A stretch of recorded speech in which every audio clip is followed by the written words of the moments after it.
Okay, so just a quick follow on from that last video. Firstly, it's been about 7-8 months since I last uploaded a video about this conversion, and it's not that I haven't been busy. I've been actually more so focusing on sorting out the suspension on this P38. I'll just give you a brief overview. This is where we're at the moment. So the old M51 engine is out. Took that out a couple of days ago, and it's sitting on a pallet over here beside the replacement engine. So this is the old M51 with 220,000 miles on it, so it doesn't owe the Jeep anything, but Jesus, no, I'll be killed for saying Jeep.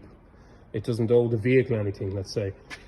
This is the new, and it's been refreshed. I've done the injectors on this. I've done pretty much every seal, everything you can think of that needs to be done on this. I've done it.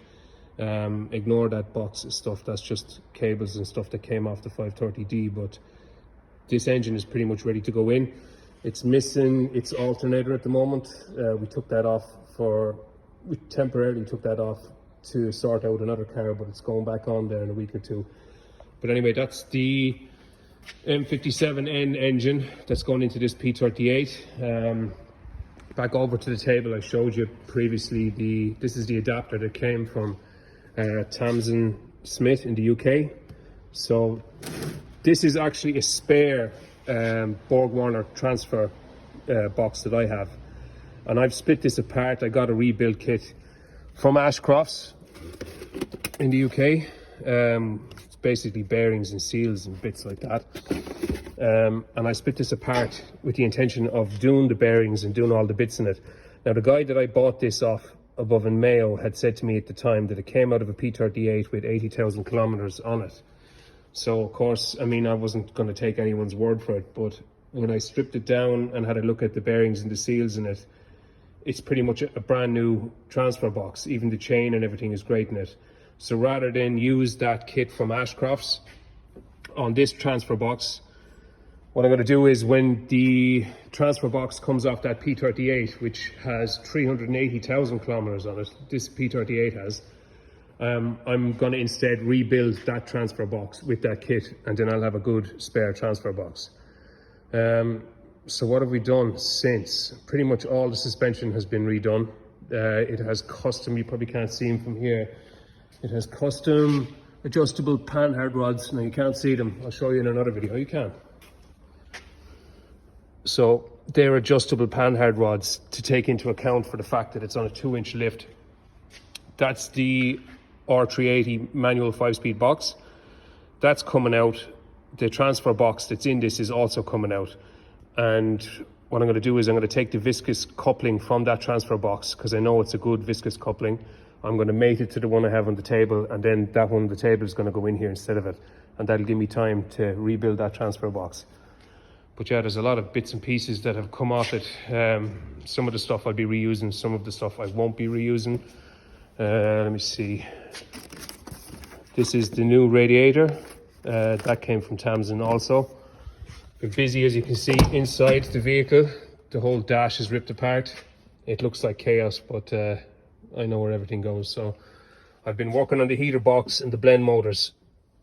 I've been actually trying my best to find an original set of Bueller blend motors, and it's proven difficult to find them because they don't make them anymore. So we'll get it sorted anyway.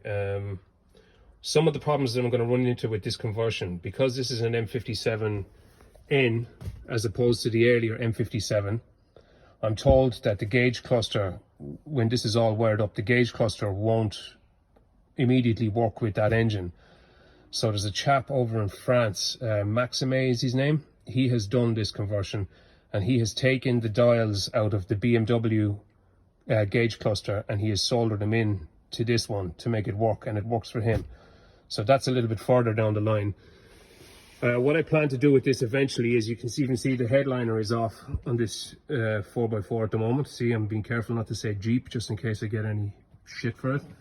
The headliner is off, even the pillars are off, they're all being recovered.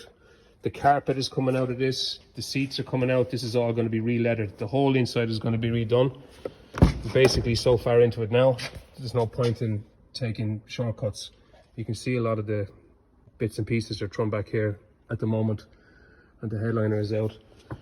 As I said, the suspension has been completely redone, every bush, every ball joint.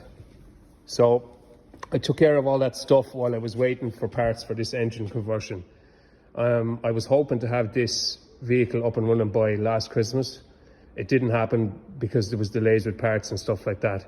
I should also mention that, and I think I've mentioned before, the oil pan that I'm going with it in this conversion is out of an E83 X3.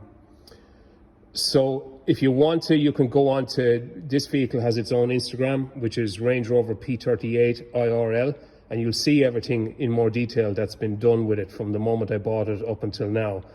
But one of the things you'll see is when I got the E83 X3 oil pan, it has to be cut in a certain way. Now Tamsin is a couple of months ahead of me on her P38 conversion, so she's doing a lot of the figuring out. I have to give her credit for that. She's doing a lot of the figuring out, and she's basically telling me, listen, this is what you need to do here. She's been a great help for me.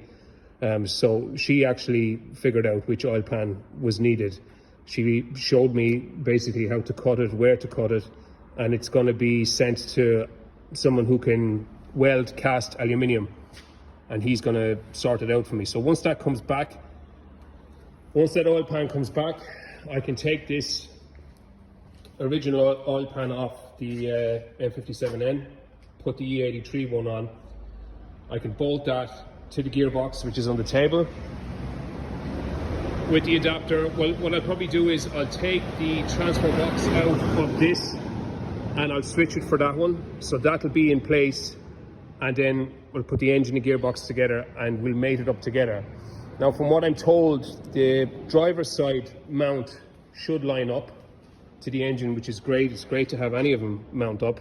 So the driver's side one should mount up. This one, as far as I know, needs a bit of fabrication.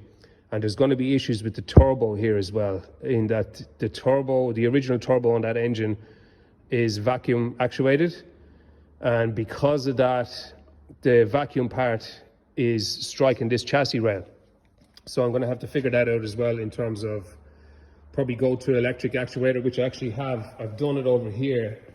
I've taken off the vacuum actuator and I've put on just test fit this electric actuator, or electronic actuator. Now I don't know if it'll fit in place yet. I have to test fit it. If it doesn't, I might have to move this over to this side, but we'll figure it out as we're going along.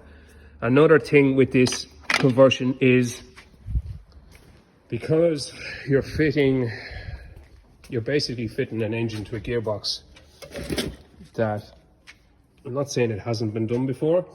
Well, I suppose it hasn't, not with this setup and not with this particular adapter.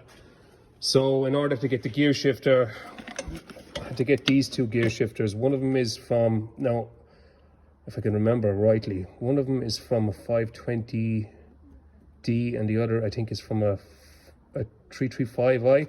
But basically, bits and pieces, we're going to have to try and make them fit. Tamsin, once again, has given me measurements and stuff like that. She has it done already, so she has given me measurements. But basically, to get them in the right position, won't be using that. I'll be using this because it's got a shorter bottom section, I guess you could say. So there'll be more videos of that to follow, but it's a process. We'll get there eventually.